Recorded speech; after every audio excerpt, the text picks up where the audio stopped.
Good evening and welcome to the Unbroken Channel's Down But Not Out podcast, episode 9.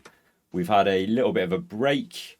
Life gets in the way sometimes, so we've had to have a bit of time off.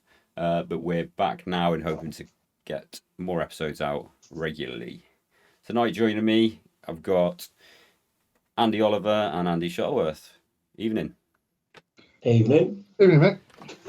So tonight is basically just a general catch up. But we haven't got a featured guest tonight. We're just having a general chit chat. We'll talk about some things that are going on in the world, and we'll go from there. But a big thing to start with is it's Mental Health Awareness Month. So we're all in that space where we're now looking after trying to sort out our mental health and look after ourselves in that way. And what I was going to say earlier, there's a video, if you haven't seen it, Norwich City Football Club released their mental health advert, and oh my god, Yeah, it is so powerful. Have you seen it, Andy? yeah, I saw it today. Yeah. Have you seen it, Andy? Yes. Andy, yes. No, I haven't seen it. No, I'll have a look. Yes, it's very, very good. It's basically the pretense is two guys at a football game throughout the season. One of them is really upbeat and happy and jumping about and chatting to the guy next door that looks miserable. Mm-hmm. And then when it switches to the end, the guy that looked miserable walks into the stadium. The seat next to him is empty, and he puts a scarf on the seat.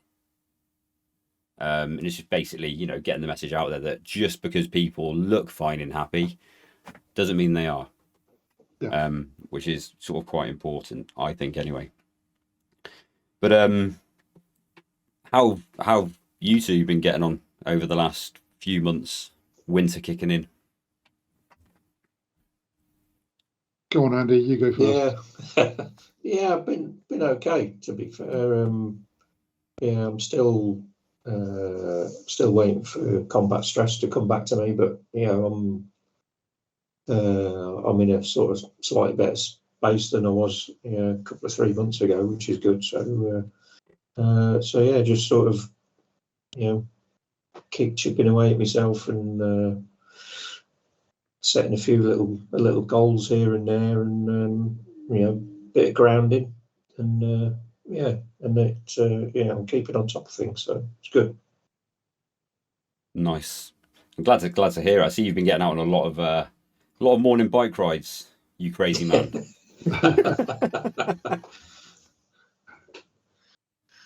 Been noticing that on Strava a lot, your morning bike rides. I don't know if you've seen my Strava. I'm having to put it's not me.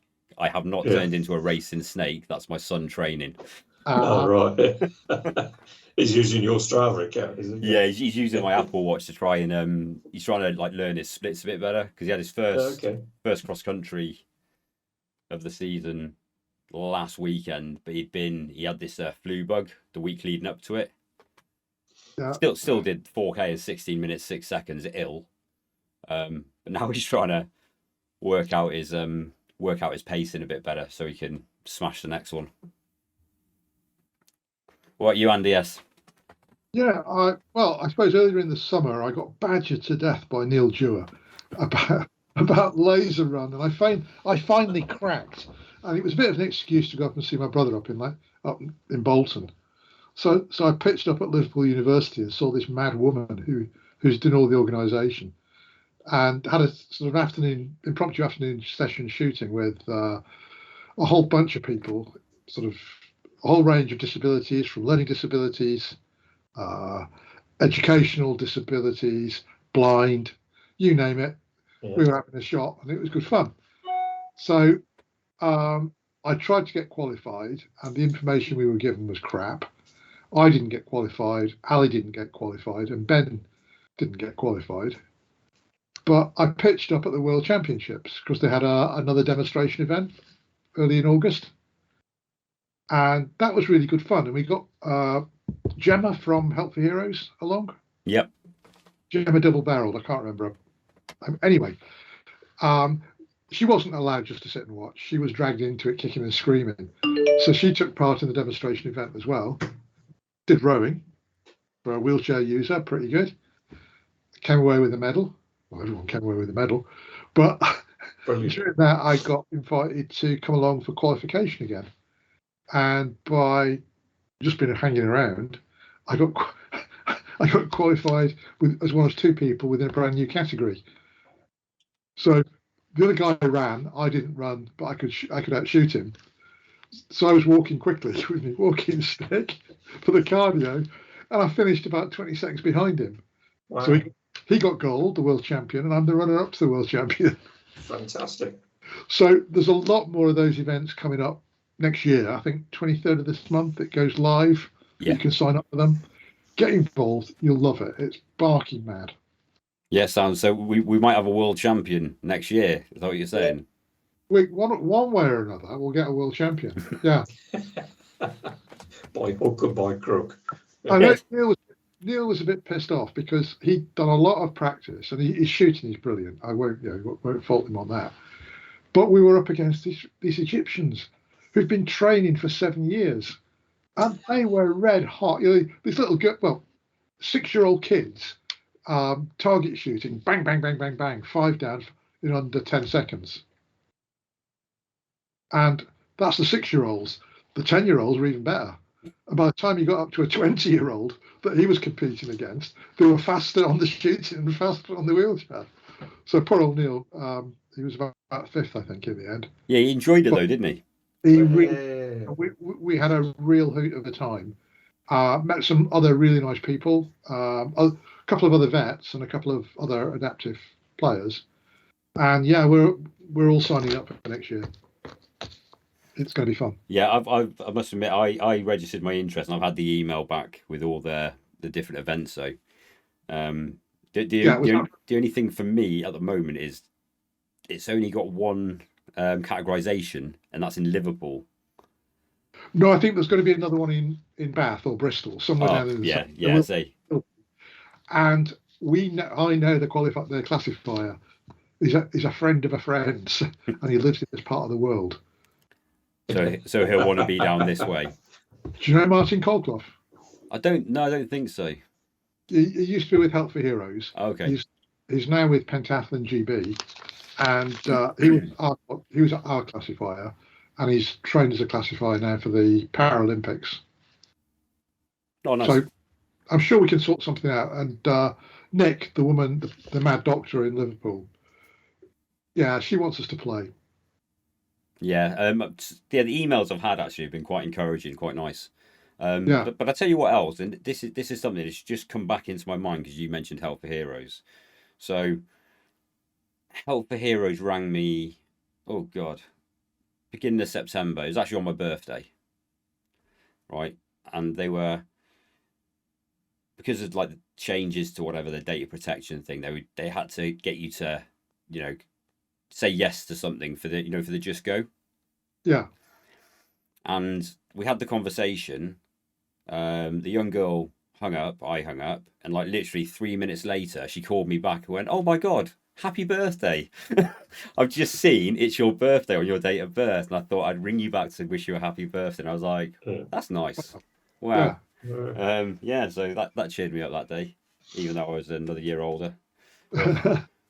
Watch this space though, because I'm an ambassador for Help for Heroes, and I've been going to a lot of meetings with the chief exec and other people for the last 6 months, really, because they are trying to reshape the way things are going, and they realise there are problems with Just Go, there are problems with the emails, there are problems with a bit of the space they're trying to occupy. Yeah. So there's a lot of thought going into how they evolve and what they can do and for whom they do it. But it'll take a while. I mean, they're starting, but like every other charity, they're down at about 25% on income. Yeah, it's a battle for all of them, really. Well, I think that was the COVID effect, wasn't it? Yeah, and I think they're trying now as a group to say, well, okay, if RBL's doing this bit of the space, we won't do that. We'll do this other bit which no one's doing, and we'll specialise in that. And they're trying to carve that up between them, with the usual level of non-cooperation between them. Yeah. Which is a shame, really, because when the whole sort of Veterans Gateway thing came around, I sat on a symposium for that when all the charities came together and said, we'll put together this Veterans Gateway, and we'll all work together collaboratively, and it's not really been that fluid yet. No, it's not, and at least they recognise that. Yeah. I mean, one of the bit of good news is they're doing a lot more research now. I mean, proper research, not the noddy stuff that the charities have done before, but going out and getting real researchers to look at the value of sport in sports recovery, but also go the stage beyond that and say, okay, we send someone out to Invictus, or we send them out to Warrior, or AFW2, whatever. But what happens afterwards? Yeah. How do we keep that high going? How do we build on things like you're doing, Mick? How do we make use of that? How do we really just keep people engaged?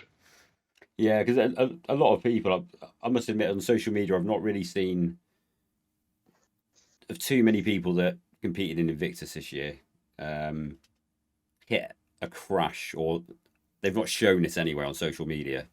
It's happened for a while. There'll be a month or so before it. Yeah. But talking about Invictus, did we all manage to catch some of it? I know I did. I had it on the big screen in my classroom. I was making my students watch it instead of having music on. No, best coverage of any para event games ever, I think. I mean, the Germans did a bloody good job. Every sport from beginning to end. It wasn't just the little snapshots the BBC usually put out. And that was nice that you could follow something start to finish. Yeah, I didn't pick it up until the last day, actually, because through one thing or another. But I religiously watched the cycling, and I thought the coverage was pretty good. You would have won that. Yeah, I'd have had a go. Yeah. Oh, you would. No, I think for me it was one of those. You know what? And I'll be honest. I was reluctant to watch it at the start, just because as much as I'm happy for everybody that did make it, and seeing people compete was amazing, there was a bit of me thinking, is this gonna upset me, because that's where I want to be? Yeah. But you know what? It didn't, and it was just nice to see some of those faces, even some of our American friends up there getting medals, like the man mountain Chris Farrell, and yeah, it was really, really good. Like you, I guess I felt conflicted, because there were games going on and events where I was supporting a couple of Americans and a couple of Brits in the same event. Yeah. So the women's wheelchair, women's cycling, Jessica Deerhammer, brilliant. When we were over in Las Vegas, so I was supporting her, and then you had Kelly McVitie from our lot. So yeah, it was good. I think there are a few issues that got flagged up, but hey. Yeah, always going to get that though, isn't he? There's always going to be a bit, isn't there? So like Invictus 25 Canada. Have you registered, Andy? Both Andys. Oh, you're both Andys. Yeah. It's going to be really annoying, isn't it? Hello, AP. You want me to change my name for the night? I'll call you Dad. Yeah. Yeah. Well, I've done the register interest thing and see what happens. So.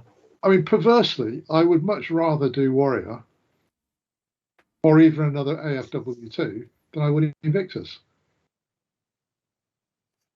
Yeah, there's quite a few people actually that have got a bit more of a preference towards the other events than Invictus. Yeah. I don't know whether that's.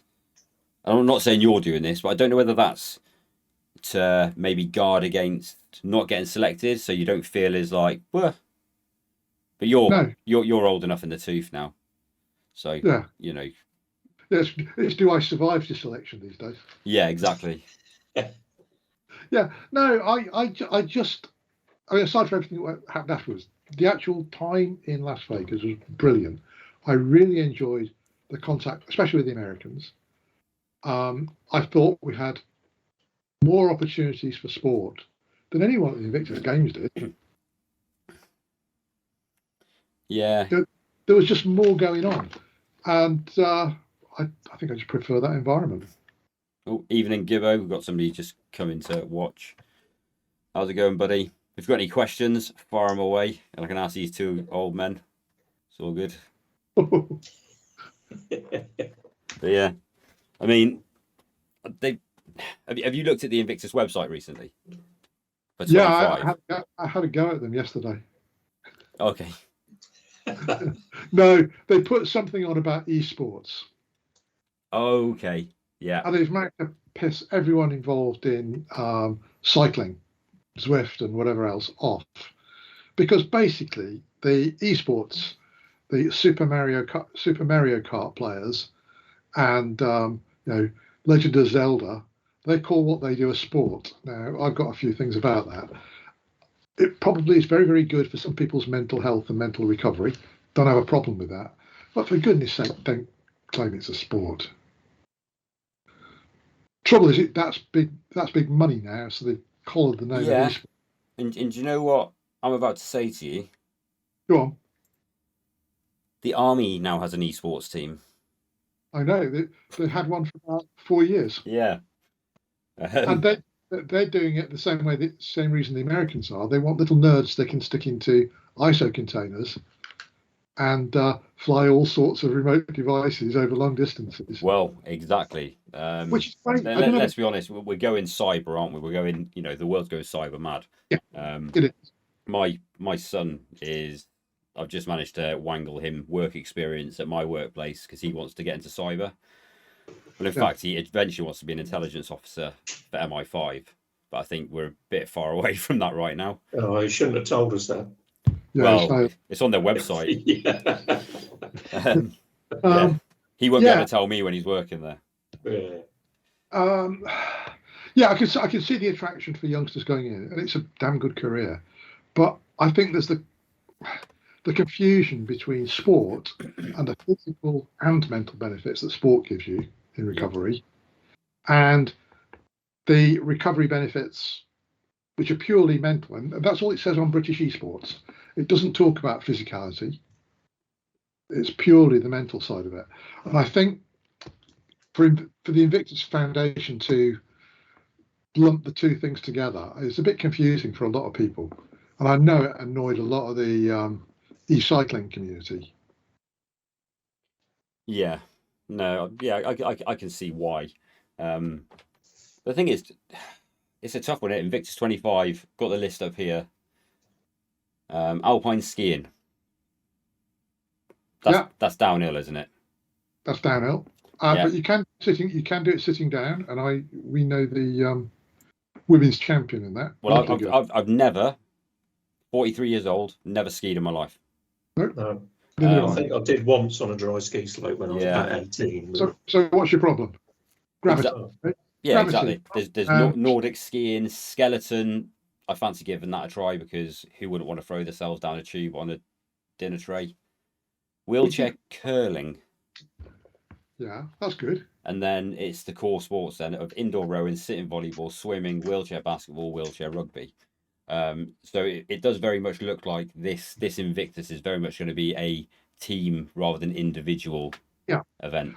Has that been finalised now? Because they keep on changing things. Well, yeah, I don't know because I'm pretty sure when I looked at it last week, archery was on there, and I can't see archery on there now. Yeah, archery is meant to be on there because archery is a team sport.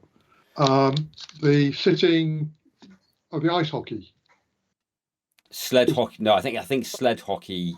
They took it out, didn't they?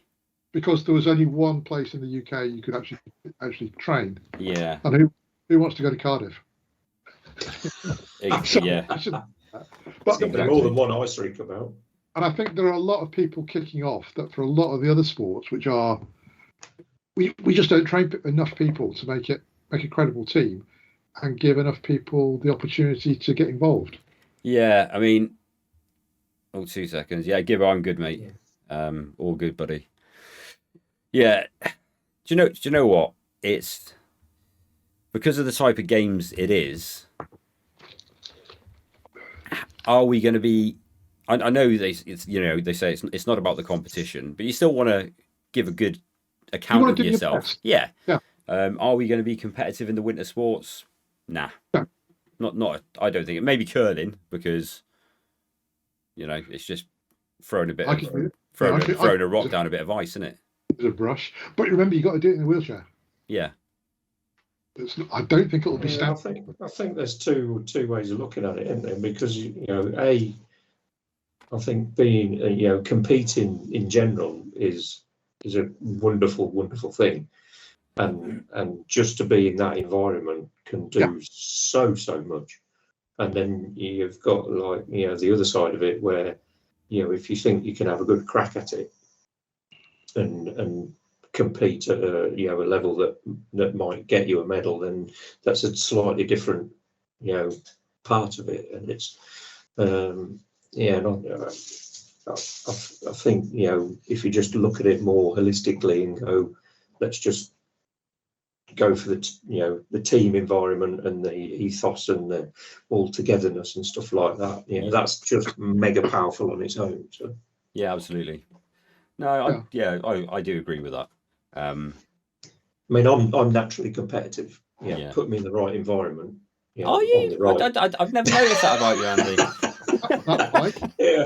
Yeah, but that's just I just want to be able to do the best that I can. Yeah. In whatever sport I compete in, and I think there's a lot of people that are like that anyway. It just as soon as you start competing, it's sort of natural, isn't it? It's just you get that adrenaline buzz, and I have to admit it's better doing it in a team than because I'll certainly be giving basketball, rugby, and things a try this year. Yeah, but I'm not sure. We haven't really got much information on it at the moment.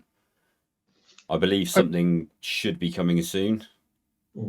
I'd be interested to know what the appetite was like to do these other events, to do the Warrior and the AFW2 and whatever else, because that just opens it up to a much wider audience. Yeah, and I think and those things would still have their benefits. I mean, I thought AWF2V in Vegas was brilliant.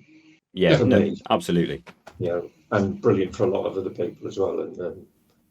And so having the opportunity to do those types of things again would be great, providing that the appetite is within the people that are generating, organising it all. So. Yeah, I mean, we don't know what RBL are going to do, whether they're going to go for any of those. We have now been invited back. Yeah. Well, it doesn't necessarily need to all be through RBL, does it? Well, no, and that's the other thing. We should know. It shouldn't be the burden of one, really. So. No. We're going to know next month if Troy gets his retirement post.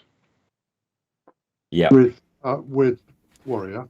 Yeah. He said whatever, he's going to carry on doing it in retirement. But if he gets a post, that would be interesting. The Americans have been quite open about trying to recruit Brits to help with their programs. Yeah, but it's like Andy was saying. Why has it gone the way of? Why does it have to be one charity has the burden of all these events? It doesn't, does it? And I know they used AFW2 as the booby prize. You didn't make Invictus, but would you like to go and do this? Well, hell yeah. And the vast majority they sold it all wrong, and we were a bunch of people who didn't give a shit how they sold it. It was good. It was good fun. Yeah, exactly.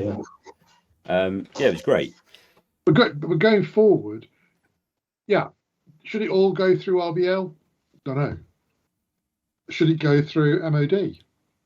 Perhaps Wounded Warrior should go through what she called Helen Lancaster at MOD. Yeah. I don't know. Yeah. I think the funding's different in the US, isn't it? Because they're more they're more open for allowing veterans to do that sort of stuff, whereas we are so reliant on charities. Yeah. Deloitte, when we were over there, were actually talking about funding a Team UK to go over. Yeah. Because again, although Deloitte is a big US company, a lot of it is based in London, in the city. Yeah. And they can write this off against tax big time. So, yeah, but what we don't want to happen, and my fear is if it pushes too far towards MOD, that it's gonna. I feel that it might get pushed towards more of the whiz serving soldiers as opposed to veterans. That couldn't undo the Wounded Warrior Constitution, but yeah. So there has to be a mix, and I think it's 50. I think it's 50-50.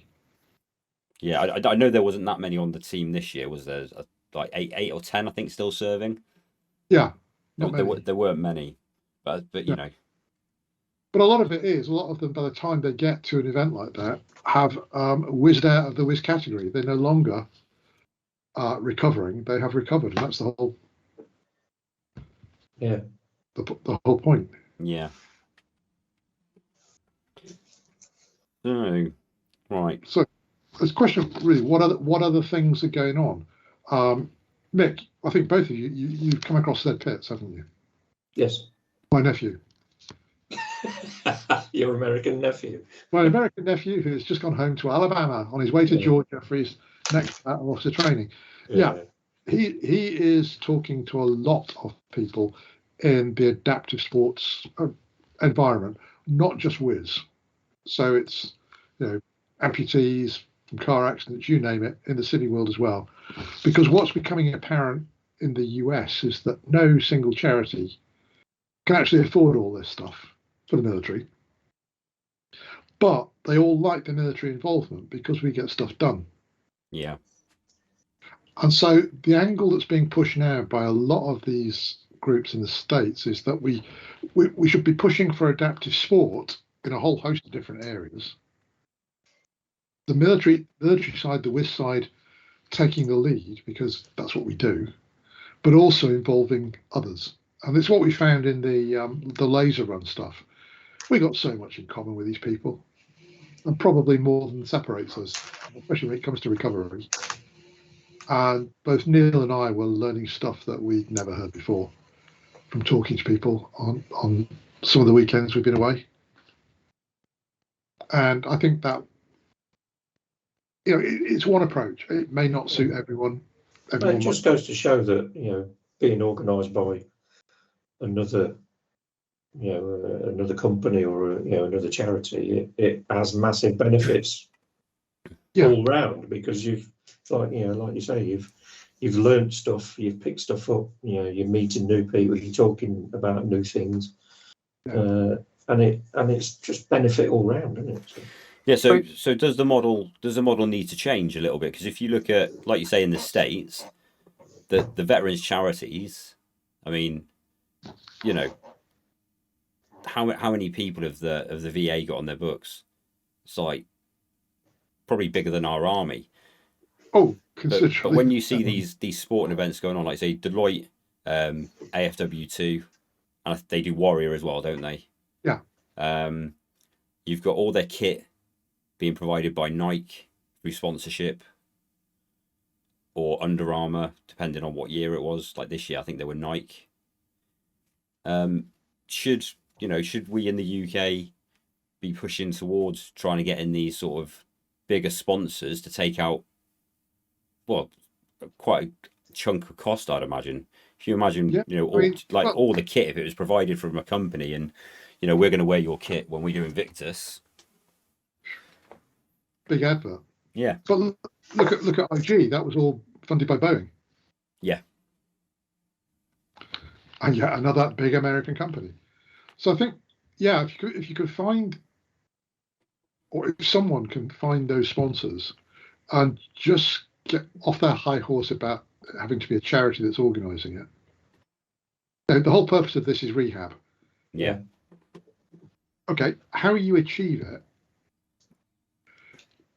you may have to compromise on a few things that you probably wouldn't do ideally, but if it gets you there, if it gets the money, why not?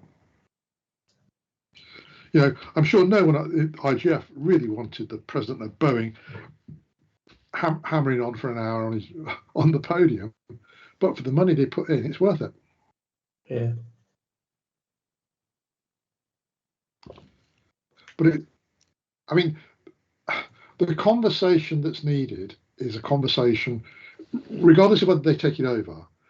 But this Helen Lancaster is the point of contact between RBL, say it used to be Help for Heroes, and MOD. Yeah. And she's one of the senior human resources people. So she's the one who organises the funding. She's the one who organises the serving guys to get involved. And it may be that a conversation with her is needed. Yeah, because I struggle to comprehend how it's going to work this year.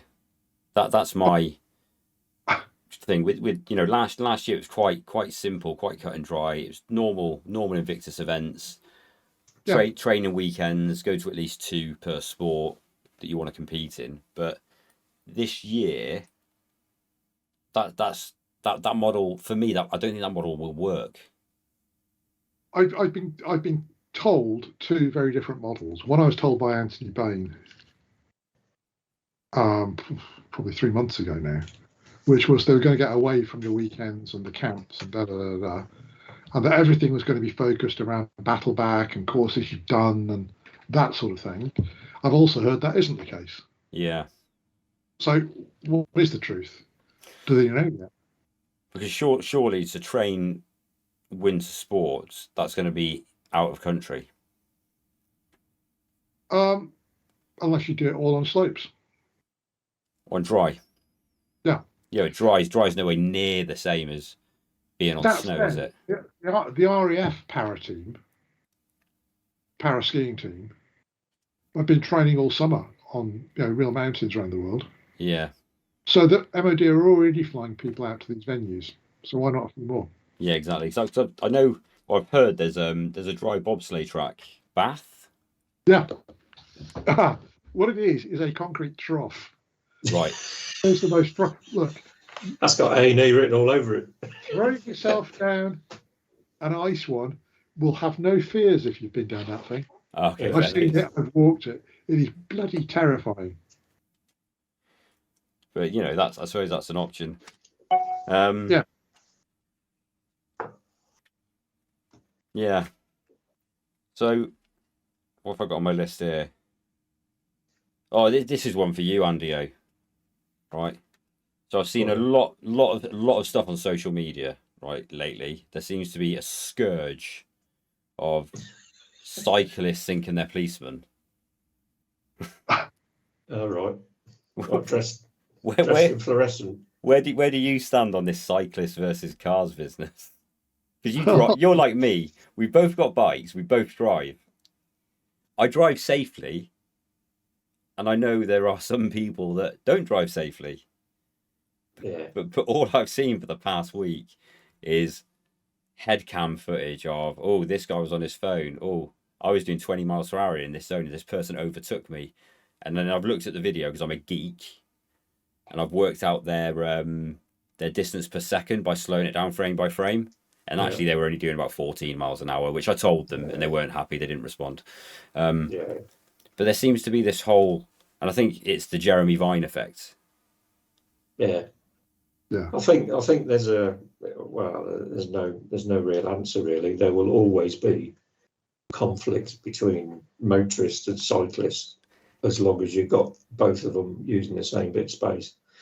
And until something happens like they do in Belgium and Holland, where they have dedicated, really well maintained cycle lanes. Yeah. And you get a right old chewing if you don't use the cycle lane and you're on a bike, then there's always going to be conflict. But we don't have our road layouts are not catered for creating the space to provide these cycle lanes. So, so there's always going to be a battle. There are good cyclists and bad cyclists. A lot of the bad cyclists also drive cars. Yeah. So you should say, well, they should know better. Being a cyclist on the road, you still should be obeying the rules of the road. Stopping at traffic lights and all that sort of stuff. So, but similarly with car drivers, there are really good car drivers, really considerate car drivers, and there are those that just see cyclists as an object in the road that's in their way, and they must pass at all costs. Yeah. And it's a thing that will just go round and round and round and round and round. They try to change the highway code to protect cyclists a little more by saying that car drivers have to pass with a minimum of 1.5 meters distance, which is good, but does everybody do that? No. Do you think part of the problem is, though, they haven't? So I had this debate with somebody, right? So both my kids have done their cycling proficiency. We made them. Yeah. They get taught on their cycling proficiency. If you're approaching a junction or a roundabout and there's no forward cycle box, you should position yourself primary position, center of the lane, of the lane you need to be in. Yeah. But some bikes still filter through and they squeeze themselves in between two cars on a lane. But in the cycling highway code, it's you should, not you must.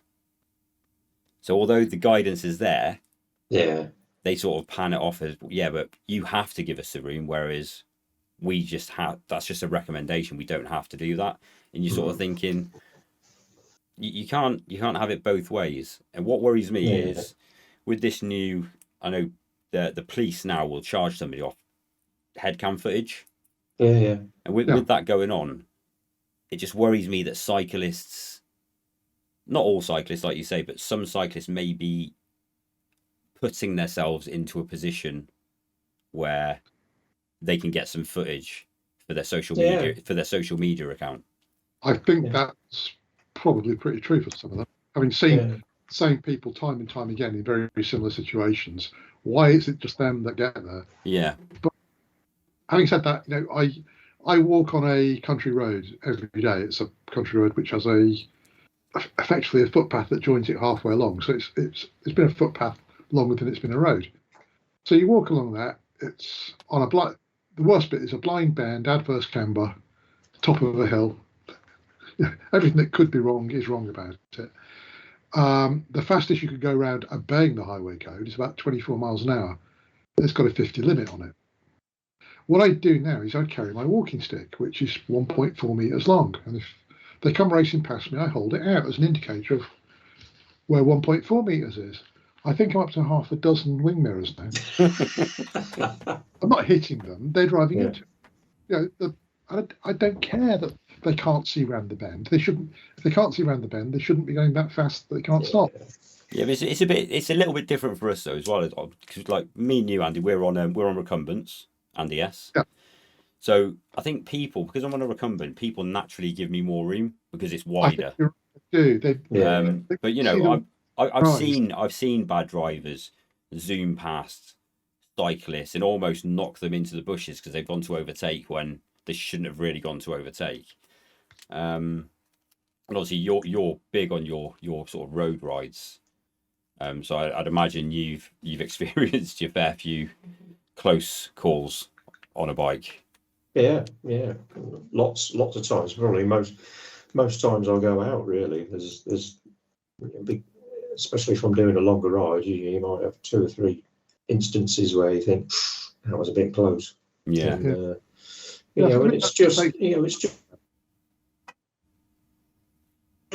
education and please people just use a bit of common sense. Yeah. If you can't see round a corner when there's a cyclist in the way, which you have to get past because you're in that much of a hurry, just wait until you can see. Don't squeeze past in the hope that there's nothing coming.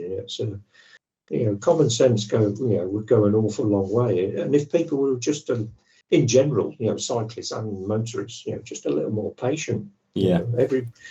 Everybody just seems to be, I have to get where I'm going, and I don't care about anybody else on the road. So to sum that up, cyclists versus cars. We don't mind car users. We don't mind cyclists. We hate idiots. Yeah. I think that's it. Yeah. Point said. Yeah. And one last thing then before we get off, it's nearly time. Veterans ID cards. Yeah, are they arriving yet? They've been arriving since 2018, I think. Do you know what? I've seen something on social media that they just bumped in an extra £3 million or something of spending for these ID cards. And then I'm thinking to myself, £3 million into a bit of plastic, which I know I'm a veteran. Will that ID card get me discount?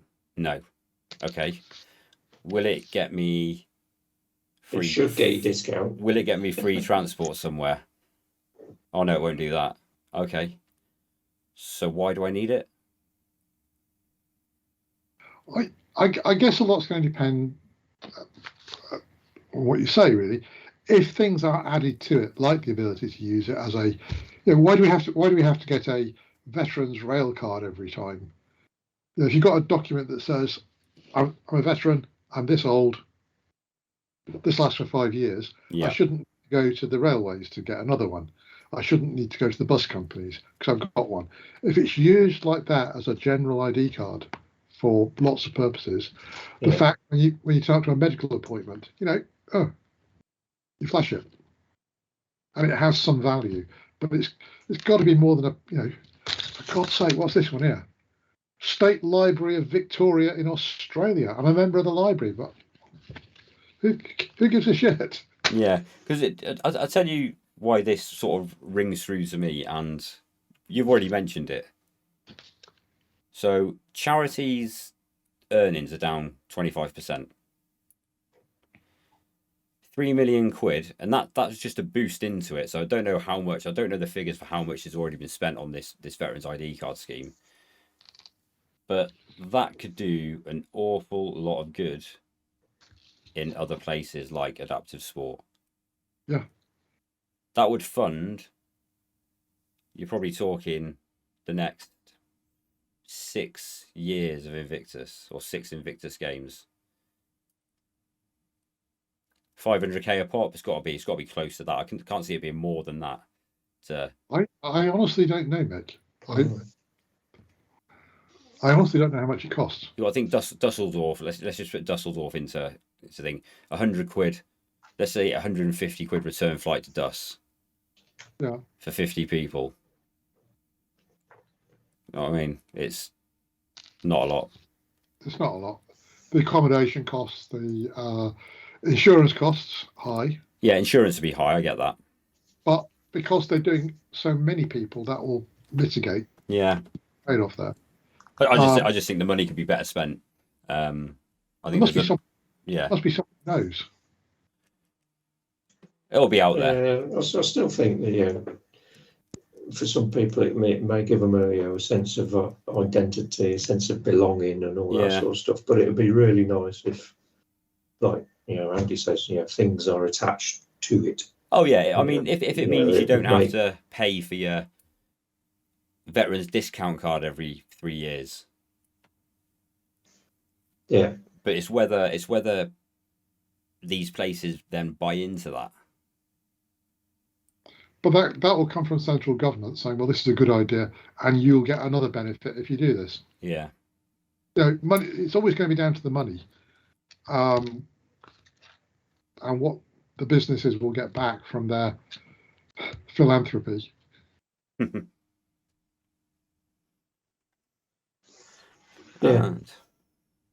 Cool. Well, I think we are there. So thank you for joining me tonight, Andy S and Andy O. No problem. It's been nice to have a general chat. about everything. So we've discussed mental health, we've discussed Invictus, power laser runs, veterans ID cards, even cyclists versus motorists. Right, we are motorists versus Jeremy Vine. Yeah, we are expanding on our topics. But if you've been listening, thank you. If you listen to this on any of the services, Apple, Spotify, be sure to give us a follow and go see the other episodes. Okay, thank you.